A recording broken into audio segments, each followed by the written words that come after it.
আজকের আরেকটি ভিডিওতে আপনাদেরকে স্বাগত। আমরা নিশ্চয়ই বাড়ির ছাদের উপরে এরকম একটা জিনিস থাকতে লক্ষ্য করেছি। আবার কোনো কোনো বাড়িতে দেখবেন যে এরকম ত্রিশূলের মতো একটা জিনিস ইউজ করে। আমরা মনে করি যে এই ত্রিশূলের মতো জিনিসটা ইউজ করে কারণ তারা হিন্দু ফ্যামিলি বলে, কিন্তু অ্যাকচুয়ালি সেটা না। এই যে এই জিনিসটাকে আমরা দেখছি, এটাকে বলে লাইটনিং কন্ডাক্টর বা বজ্র নিবারক। যে বাজ পড়ে, যে বজ্রপাত হয়, সেই বজ্রপাতটাকে নিবারণ করাটাই হলো এর কাজ। এর সঙ্গে এরকম একটা মেটালিক রড, কপার রড, এখান থেকে একবার মাটি পর্যন্ত পাঠিয়ে দেওয়া হয়ে থাকে। এখন আমরা দেখব যে এটা কিভাবে কাজ করে। বজ্র নিবারক যন্ত্র কিভাবে কাজ করে এটা বোঝার আগে আমাদেরকে প্রথমে বুঝতে হবে যে বজ্রপাত কেন হয়। আমরা জানি যে পৃথিবীর যে জলভাগ আছে সেখান থেকে জল বাষ্পীভূত হয়ে প্রথমে উপরে উঠে যায়। কিন্তু জলের টেম্পারেচার আস্তে আস্তে কমতে কমতে প্রথমে জলকণায় পরে, সেই জলকণার টেম্পারেচার যখন হিমাঙ্কের নিচে নেমে যায় তখন তারা বরফের টুকরে পরিণত হয়। আর এই বরফের টুকরো নিজেদের মধ্যে ঘর্ষণের ফলে পজিটিভ এবং নেগেটিভ আধান বা চার্জ সৃষ্টি করে। এই নেগেটিভ আধান ভারী হওয়ার জন্য নিচের দিকে, আর পজিটিভ আধান হালকা হওয়ার জন্য তার উপরের দিকে অবস্থান করে। এবং এই নেগেটিভ আধান, মেঘের মধ্যে যে নেগেটিভ আধান সৃষ্টি হয় তাই আবেশের ফলে পৃথিবীতে পজিটিভ আধান সৃষ্টি হয়ে থাকে। আর এই মেঘের মধ্যে থাকা হিউজ অ্যামাউন্ট অফ চার্জ, প্রচুর পরিমাণে চার্জ যখন পৃথিবীতে এসে পড়ে নিচের দিকে নষ্ট হতে চাইবেন, তখনই সেটাকে বজ্রপাত বা বাজ পড়া আমরা বলে থাকি।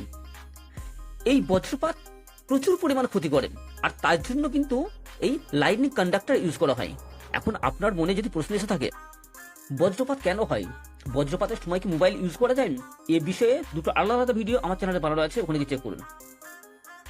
এবার আমরা মূল ভিডিও ফিরে আসি যে লাইটনিং কন্ডাক্টর কিভাবে কাজ করে।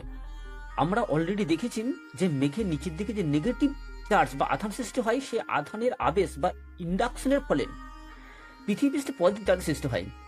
এই যে আমরা মনে করছি যে লাইটনিং কন্ডাক্টরের এইখানেতে পজিটিভ চার্জের সৃষ্টি হয়েছে, এবং এর সারফেস এরিয়াটা কম হওয়ার জন্য এখানে পজিটিভ চার্জের ডেনসিটি প্রচুর পরিমাণ হয়ে থাকে। এই লাইটনিং কন্ডাক্টর সৃষ্টি হওয়া পজিটিভ চার্জের জন্য এই যে এর চারিপাশের যে বায়ুটা আছে, এই যে আমরা টক যদি দেখুন সার্কেল আকারে, এই যে বায়ুটা আছে সেটা কিন্তু আয়োনাইজ হয়ে যাবে, এবং এই আয়োনাইজ বায়ু কোণা থেকে পজিটিভ এবং নেগেটিভ আধান কটা আলাদা হয়ে যাবে। আর লাইটনিং কন্ডাক্টর এই যে পজিটিভ আধানগুলো আছে, এই পজিটিভ আধানগুলো মেঘের নেগেটিভ আধানগুলোকে আকর্ষণ করে মাটিতে ঠিক এইভাবে পাঠিয়ে দেবে, এবং মেঘের মধ্যে সৃষ্টি হওয়া পজিটিভ আধান রডের মধ্যে সৃষ্টি হওয়া পজিটিভ আধান দ্বারা বিকশিত হয়ে উপর দিকে উঠে যেতে থাকবে, এবং তা মেঘের আধানকে কম করার চেষ্টা করবে। এইভাবে লাইটনিং কন্ডাক্টর বা বজ্র নিবারক বাজ পড়ার পসিবিলিটিটাকে অনেকটা কমিয়ে দিয়ে আমাদের বাড়িঘর বা আমাদেরকে রক্ষা করে থাকে। এখন আপনার কোনো প্রশ্ন আসতে পারে যে বজ্র নিবারক এরকম দেখতে হয় কেন? এটা হতে পারতো একটা বাটির মতো বা ডিস অ্যান্টেনার মতো, কিন্তু এরকম একটা বিচ্ছিরি শেপে দেখতে হয় কেন, ত্রিশূলের মতো দেখতে হয় কেন? এটাই আমরা দেখি। ছবির মধ্যে আমরা দেখতে পাচ্ছি বিভিন্ন ধরনের বজ্র নিবারক। এই দেখুন, প্রত্যেকটা বজ্র নিবারকই জাস্ট একটা রডের মতন, অথবা অনেক কটা রড একসঙ্গে জোড়া আছে। কোনোটাই কিন্তু ওই ডিস অ্যান্টেনা বা এরকম দেখতে না।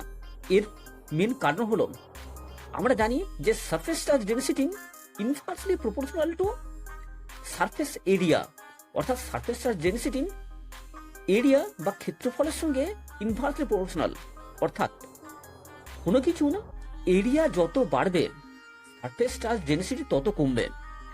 এই জন্য দেখুন বজ্র নিবারকগুলোকে সবকটাকে এক একটা রডের মতো করা হয়ে থাকে, কারণ এক্ষেত্রে এরিয়া অনেক কম, আর এক্ষেত্রে এরিয়া কম হওয়ার জন্য সারফেস চার্জ ডেনসিটিটা অনেক বেশি হয়ে থাকে। এর ফলে কি হবে না, এর চারিদিকে যে এয়ার পার্টিকেল, এয়ার মলিকুলস আছেন, সেখানটা আছেন আয়োনাইজ বেশি পরিমাণ সে করতে পারবে। এই জন্য বজ্র নিবারক এই রকম ধরনের শেপ কিন্তু করা হয়ে থাকে। আজকের ভিডিও এই পর্যন্তই। ভিডিও যদি ভালো লাগে তাহলে লাইক, কমেন্ট, শেয়ার অবশ্যই করবেন। আর চ্যানেলে যদি ফার্স্ট টাইম এসে থাকেন তাহলে চ্যানেলটা সাবস্ক্রাইব করুন আরও এরকম ভিডিও পাওয়ার জন্য।